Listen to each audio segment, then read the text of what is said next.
With January starting out as a very active month with blizzards and severe weather going on, we'll be taking a look at whether or not this pattern will persist as we head towards the end of the month. We'll also be taking a look at the potential for a polar vortex and also provide a bread and milk update. So let's go ahead and get right on into it. Howdy y'all and welcome. As you can see, much of the country is dealing with some sort of winter weather or severe weather with some blizzard warnings and winter storm warnings amongst the northwest, central, and northeast part of the country, with wind advisories issued over here and even some severe weather down in the southeast as a tornado watch has already been issued with some thunderstorm warnings and tornado warnings as well. As we can see, the Storm Protection Center has already issued an enhanced risk from Florida up into the Carolinas, mainly for tornadoes and evening winds.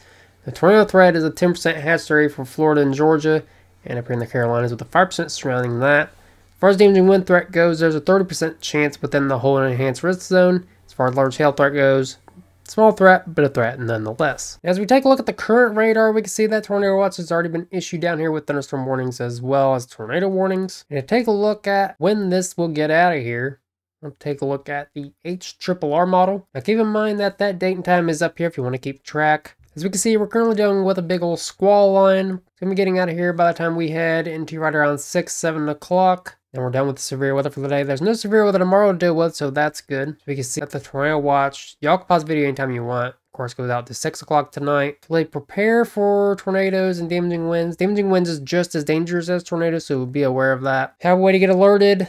Make sure you know where to go when that tornado warning goes off. Don't be scared, as if you're prepared, you won't be scared. Take a look back at the current radar. We can see severe weather on the front side and winter weather on the back side. Most of these winter storm warnings and advisories and even blizzard warnings go out into Wednesday. We can see the blizzard warning, wind gusts of 65 mile an hour are possible with upwards of 8 to 24 inches. Goes out into Wednesday. So if you have to get out, please be careful. If you don't have to get out, that's great. Let's go and take a look at what the National Weather Service thinks on how much snowfall you're going to be getting within these winter storm warning and advisory areas. Of course, 8 to 12 over here in the upper Midwest where the winter storm warning area is.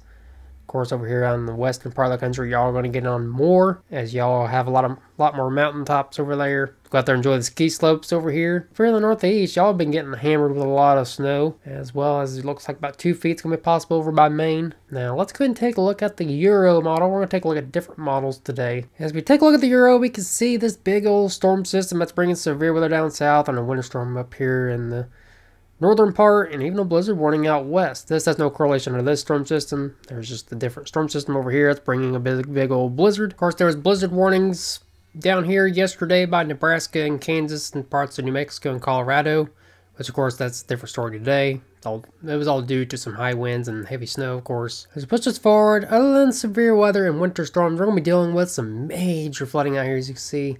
A lot of heavy rainfall and even some rainfall occurring up here in the northeast where a lot of heavy snowfall fell the past couple of days. There's already been a moderate risk issued for excessive rainfall within these areas here for upwards of 2 to 4 inches of rainfall. So if you live in a low-lying area, please be aware of this. See flooded roadway, turn around, and do not drown. And of course, I forgot to mention this. The next 3 days, as far as winter storm severity index goes, there has been a extreme risk out here in the west where blizzard warnings have already been issued, and a major risk to a moderate risk over here where the winter storm warnings are, and of course in the northeast as well. So again, please be careful if you have to head out on the roads for the next couple days. Now back to the Euro, we can see that this is going to be getting out of here by Thursday. It's going to be pretty quiet for most of the country, just some snow showers up here by Michigan and some snow showers out west as well into the northwest up until Friday, where yet another storm system is going to be setting up. It's going to look similar to the past couple storm systems that we've been dealing with here in January. We're going to be dealing with some severe weather down south and some blizzard-like conditions again up north. There's already been a 15% chance issued on Friday and a slight risk issued on Thursday. And look at how close these ISO bars are. It's going to be very windy as well. A lot of heavy rainfall, so potential for flooding. And it's very uncertain as to who will see snow and rain amongst this area here where my arrow's at, as multiple model runs are saying different things. But I will have periodic updates on social media, on Facebook and on X, so make sure you go follow those. So we'll keep y'all updated on there. And of course, if we get snow here at the Williams Weather Headquarters, I will be out there in the field reporting on it. Of course, we're not getting snow today, that's why I'm not out there. Which looks like we might get the backside of it according to the Euro. Of course, with different models running saying different things, let's go ahead and take a look at the GFS and the Canadian for this. We can see the GFS. Of course, as there's an I-70 cutoff, GFS is showing more snow than rain on the backside. The Canadian model is showing us a lot more snow. We take a look at the snow totals once we get into Saturday with the National Blend of Models. This puts all the model runs together and spits out a conservative total of who will see the most snow, but if we rely on the National Blend of Models, we can see that upwards of 8 to 12 inches of snowfall is going to occur within this pink zone here, and right around 2 to 4 to 3 to 6 within this area here. So we're still very uncertain as to who will see snow, who will see rain with this system. But what we do know is, what the Climate Prediction Center is saying, is there will be risk of heavy snow. Now this was issued yesterday at 3 o'clock. There's been a slight risk issue for heavy snowfall from the 16th through the 17th over here amongst Missouri up into the northeast. Of course out west from Colorado up into Montana and Northern California into Washington. Of course y'all are under the slight risk as well. So I'm going ahead and issuing a bread and milk watch within this zone here. What that means is that conditions are favorable for heavy snowfall, but don't go out with the bread and milk just yet. Prepare to grab that bread and milk. Of course, this will be upgraded or downgraded, so just please, again, stay tuned to my social media pages, so we'll have periodic updates on there. Now, as we take a look back at the Euro, we could see that once we get past that third storm system of the month, we're going to be coming into yet another storm system. So we bring some icing down here by Texas. Now this is pretty far out. I will have future updates on this. If this holds up, we could be dealing with some significant snow down here from Mississippi up into Pennsylvania. That would cause major problems down here and down the deep south because they shut down everything. It looks like once we get past these storm systems, it looks like we're going to start to come into sort of a quiet period, except for up here in the northwest. Y'all going to be dealing with more snowfall. Now, of course, I did say that there's going to be some significant winds with both of these systems. Of course, today there has been a wind advisory issued within this whole zone. Of course, within that severe weather area, there's 60-mile-an-hour wind gusts possible. Of course, up here in the northeast, you're all going to be getting the brunt of the winds, possible power outages. Actually, within this whole area here, in the blues, that's right around 10 to 20 mile an hour wind gusts. In the green, that's right around 40. So definitely possible power outages within this whole area here for the next couple days. Get into Friday's storm system, about the same story, with even higher winds possible, so there could be a blizzard. Keyword there is could. And for the next 6 to 10 days, as far as precipitation goes, now that we know that what kind of precipitation we're going to be expecting, we can see above average precip to near normal is expected for much of the country, even up here by Alaska, and near normal conditions by Hawaii. It looks like below average precip is expected down here by Texas on over into California. Next 8 to 14 days, we're going to start to dry out as we head off into the 22nd. As I said, at the end of the month, we're going to start to come into a little bit of a drying period, which is well needed, because we're going to be getting in a lot of precip over here in the eastern part of the country.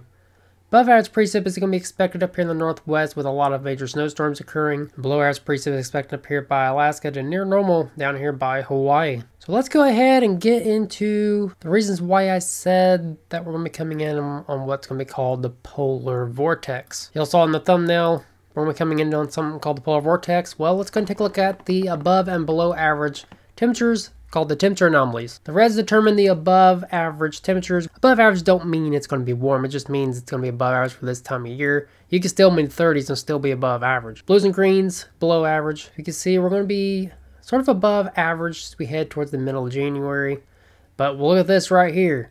This is why I'm saying we're going to be coming in on something called the polar vortex. We're going to be 30 degrees below average up here.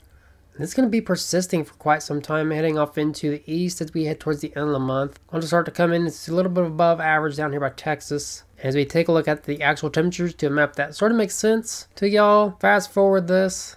And this is the reason why we're not getting in on any snowfall today over here in the Ohio Valley. 40-degree temperatures, unfortunately. As we head off into the third storm system by Friday, we can see this is another reason why they're saying there's going to be a high 70 cutoff. 40-degree temperatures south of 70. So that's why we're going to be getting in on rain on Friday. Instead of snow, backside snow. It's going to be cooling off significantly. And the polar vortex is going to start to come down. We'll be experiencing negative temperatures and negative wind chills as well. We haven't seen temperatures like this in about 6 years, since 2018. That was the last time we had a polar vortex. Of course, last year's event that happened right around Christmas time wasn't technically a polar vortex, it was just a major cold snap, but it was very similar to this though. As you can see, it's going to be starting to traverse eastward. With negative 10 to 20 degree temperatures going to be felt as far south as Arkansas, so definitely prepare for the cold weather as we head towards the end of January. And I'm not the only one saying this either. The Climate Prediction Center is saying this as well. With high risk of hazardous temperatures expected right on the 16th and 17th here amongst the upper Midwest. Really much of the country is going to be getting in on this. If you take a look at the summary of what the National Weather Service says, y'all can pause the video anytime to read this, but really, the next 6 to 10 days, much of the country is going to be coming in on below average temperatures. We take a look at the falling iguana forecast. We can see it right around the 16th and 17th. 30-degree temperatures are going to be felt as far south as Florida. There could be some falling iguanas, so I'm issuing a falling iguana watch. Definitely watch out for some falling iguanas right around the 16th and 17th down there. And of course, as we head towards the 22nd, we're still going to be below average over here for much of the country, except for from Colorado on down to California. Definitely prepare for the cold temperatures, y'all, and some significant snow and severe weather. So if you liked the video, please hit that like and share button so this video will reach more people. And also, don't forget to leave some feedback in the comment section down below. On anything you want to see on the channel, please leave some feedback down below. This feedback will help provide you, the viewer, more informative and better content in the future. And I'm also thinking about doing daily updates on here, so comment below if you think I should do that. If I do that, it'll probably be very short videos. Also, last but not least, please subscribe down below with bell notifications turned on. And don't forget to follow my Rumble channel as well, as I do have updates on there. So again, like, comment, subscribe, and until next time, thanks for watching, and never stop forecasting.